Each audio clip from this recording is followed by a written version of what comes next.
Hello, Killy Killy Kymani here with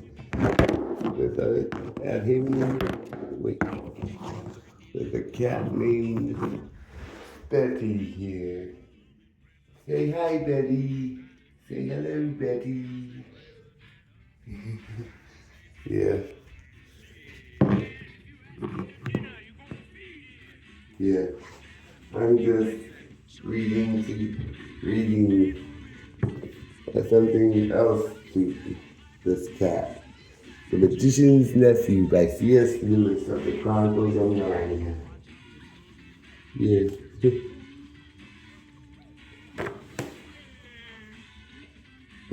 Chapter 10. The first joke and other matters.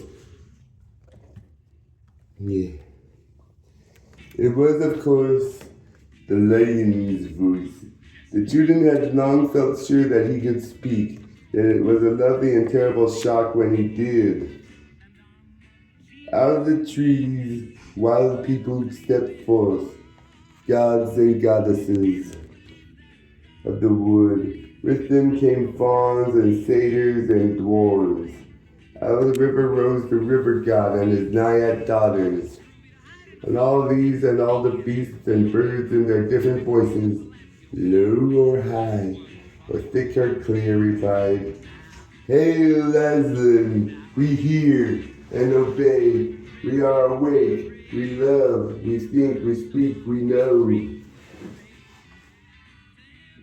"But please, you don't know very much yet," said a nosy and snorty kind of voice. That really did make the children jump, for it was the cab horse who had spoken. "Good old Strawberry," said Polly. "I am glad he was one of the ones picked out to be a talking beast." And the cabbie, who was now standing beside the children, said, "Strike me pink. All he did say has that all had a lot of sense, though. Creatures, I give you yourselves," said the strong, happy voice of Aslan. "I give to you forever this land of Narnia."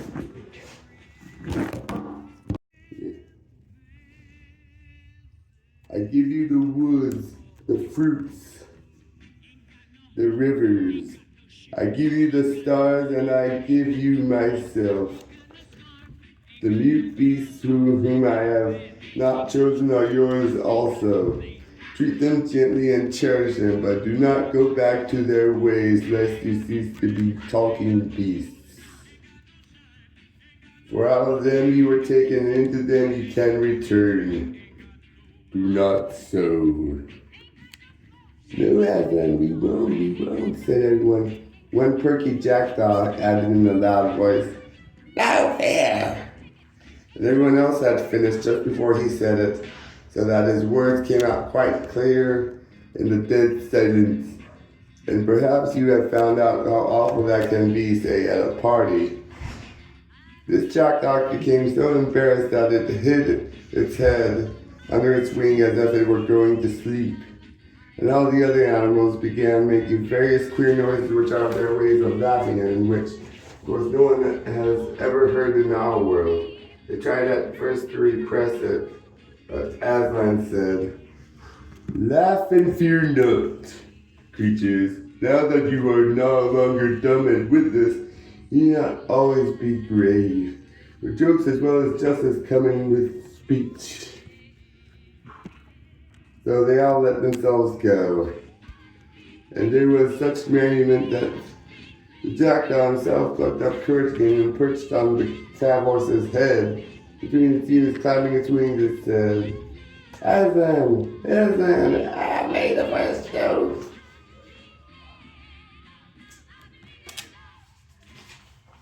"Will everybody always be told how I made the first joke?"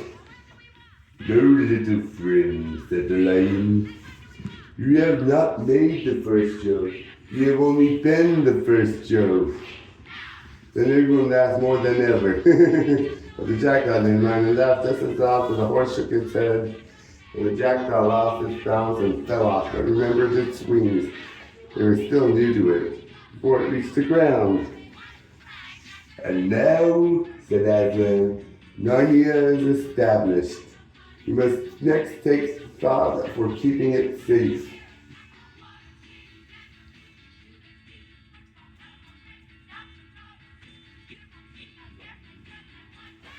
I will call some of you to my council. Come hither to me. Careful.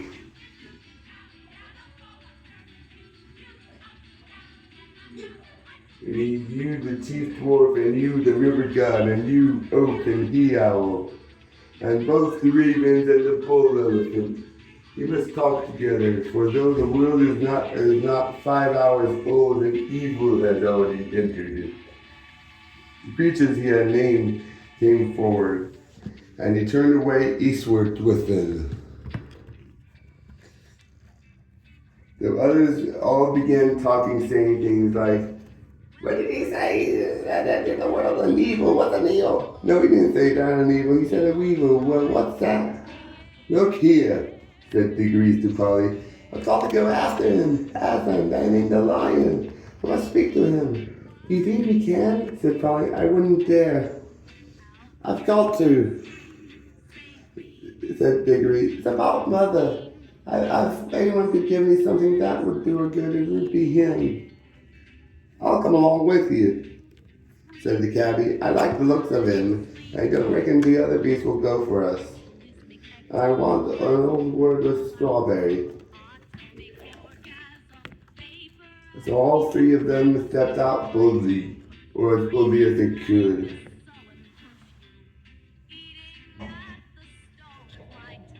Toward the assembly of animals. The creatures were so busy talking to one another and making friends that they didn't notice the three humans until they were very close. Nor did they hear Uncle Andrew, who was standing trembling in his button boots a good way out and shouting, but by no means at the top of his voice, "Diggory, come back! Come back at once! When you're told, I forbid you to go a step further." When at last they were riding among the animals stopped talking and stared at them. "Well," said the he-deer at last, "what in the name of Aslan are these?" "These," began Diggory in a rather breathless voice when the rabbit said, "they're a kind of large lettuce, that's what I believe." "No, we're not. Honestly, we're not," said the collie hastily. "We're not all that nice to eat." "There," said the mole, "they can talk. We ever heard of a talking lettuce?" "Perhaps that's a second joke," suggested the jackdaw. A panther who had been washing his face stopped for a moment to say, "Well, if they are, they're not nothing like so good as the first one. I don't see anything funny about them." It yawned and went on to with its wash. "Oh, please," said Diggory. "I'm in such a hurry. I want to see the lion." All this time the cabbie had been trying to catch Strawberry's eye. Now he did. "Now, old Strawberry boy," he said, "you know me. You ain't going to stand there and say that you don't know me." "What's the thing talking about, horse?" said several voices. "Well," said Strawberry very slowly, "I don't exactly know. I think most of us don't know much about anything yet. I've got a sort of an idea. I think I've seen a thing like this before. I have a feeling I live somewhere else."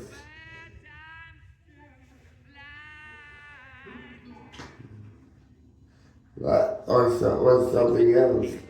Before Aslan woke us all up.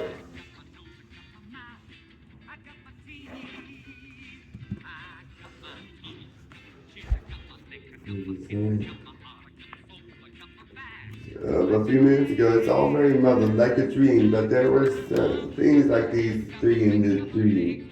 "What?" said the cabbie. "No, me. Me, what used to bring you hot mash of an evening when you were out of sorts. Me, what rubbed you down proper. Me, what never forgot to put clothes on you if you were standing in the cold. I wouldn't have thought it was of you, Strawberry." "It does begin to come back," said the horse stubborn. "Yes, let me think now. let me think. Yes, he threw tiny a horse black thing behind me to hit me to make me run. And however far I ran, this black thing would always be coming rattle, rattle behind me. We have to earn a living, you see, said the cabby. Yours the same as mine. And it's there. Hadn't been no work and no whip. There hasn't been no stable, no hay, no mash, and no nose.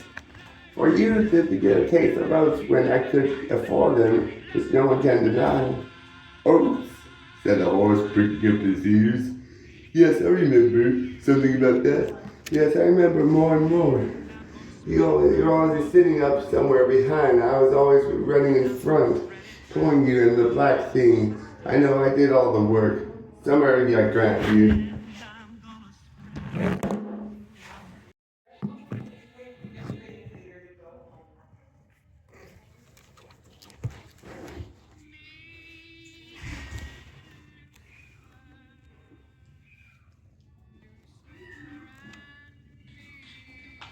Said the cabby. Or work for you and a cool seat for you, me. When I was keeping yourself warm. And I was sitting up there with my feet like ice and my nose fair pinched off me the wind. And my hands got numb. I couldn't hardly hold the reins. It was a hard, cruel country, said Strawberry. There was no grass, all hard stone.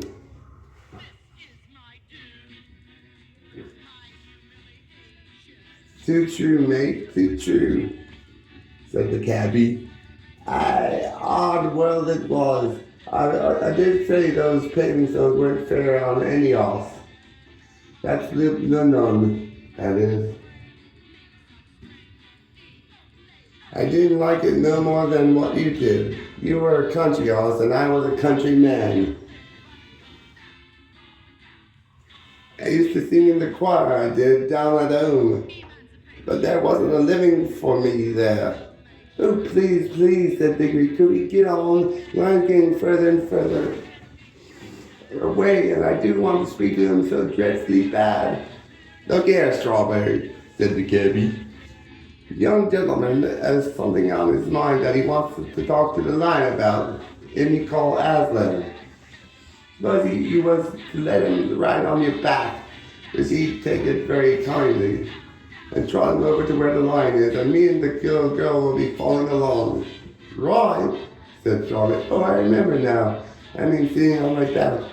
Remember, there used to be a little one of you two-leggers who used to do that long ago. He used to have a little hard square lumps of some white stuff that he gave me. He said, oh, wonderful, sweeter than grass. Ah, that be sugar, said the cabby. Please, Strawberry, begged Gregory, do let me let me get up and take me dancing. Well, I don't mind, said the horse, not for once in a way. Up you get. Good old Strawberry, said the cabby. Here, young'un, I'll give you a little lift. Diggory was soon on Strawberry's back, and quite comfortable, for he had ridden bareback before on his own pony. Now do gee up, Strawberry, he said. You don't happen to have a bit of that white stuff about you, I suppose, said the horse. No, I'm afraid I haven't. Well, it can't be helped, said Diggory. Said Strawberry. Off they went.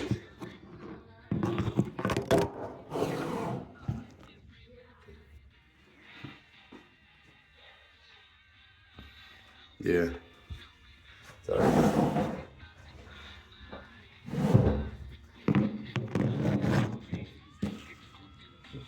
Sorry.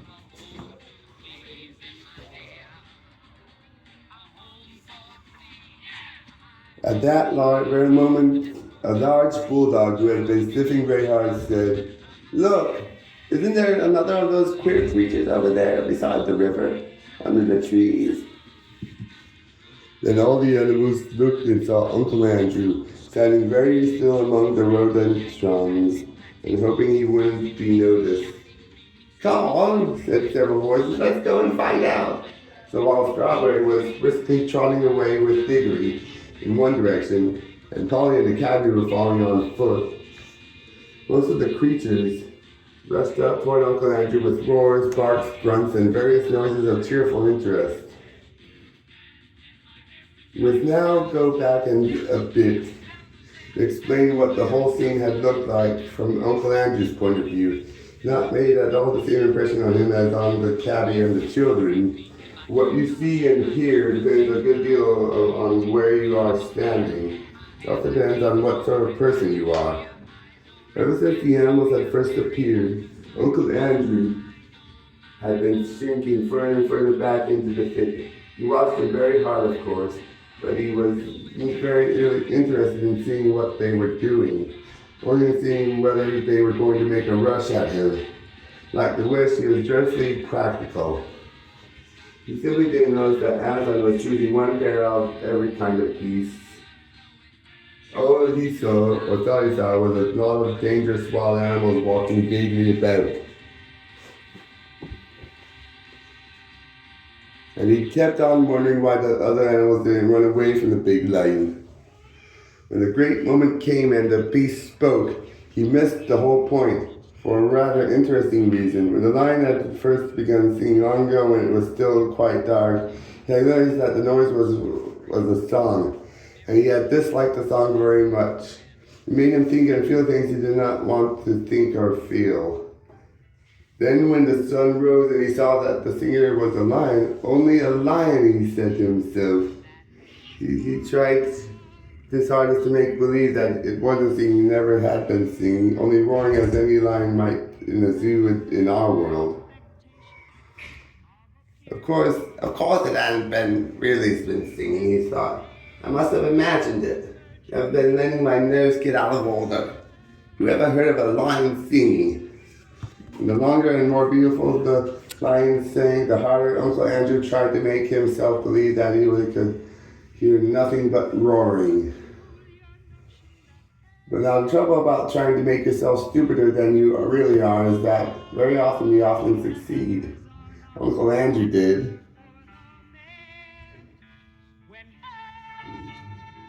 He soon did hear nothing but roaring in Aslan's song. Soon he couldn't have heard anything else, even if he had wanted to. When at last the lion spoke and said, "Now, awake."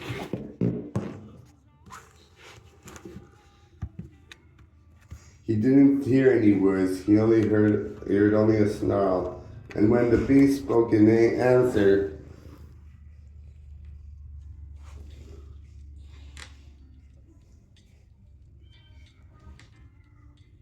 he only heard barkings, growlings, bayings, and howlings. And when they laughed, well, you can imagine, that was worse for Uncle Andrew than anything that had happened yet. Such a horrid, bloodthirsty din of hunger and angry brutes he had never heard in his life. Then, to his utter rage and horror, he saw the other three humans actually walking out in the open to meet the animals. "The fools," he said to himself. "Now these brutes will eat the rings along with the children, and I'll never be able to get home again. What a selfish little boy that Diggory is. And the others are just as bad. If they want to throw away their own lives, that's their business. But what about me? They don't seem to think about that. No one thinks of me." Finally, when the whole crowd of animals came rushing towards him, he turned and ran for his life. Now anyone could see that the heir of that young world was really doing the old gentleman good, and none he has been far too old to run. He ran at a speed which would have made him certain to win the 100-yard race at any prep school in England.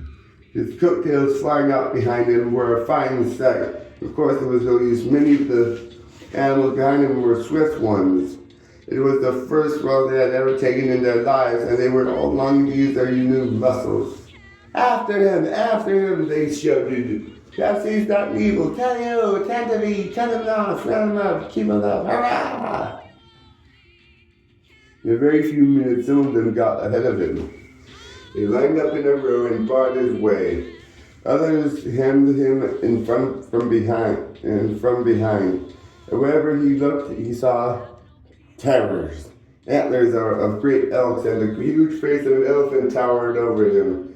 Heavy, serious-minded bears and boars grunted behind him. Cool-looking leopards and panthers with sarcastic faces, as he thought, stared at him and waved their tails. It struck him most was the number of their open mouths. The animals had really opened their mouths to Pan. He thought that they had opened their mouths to eat him.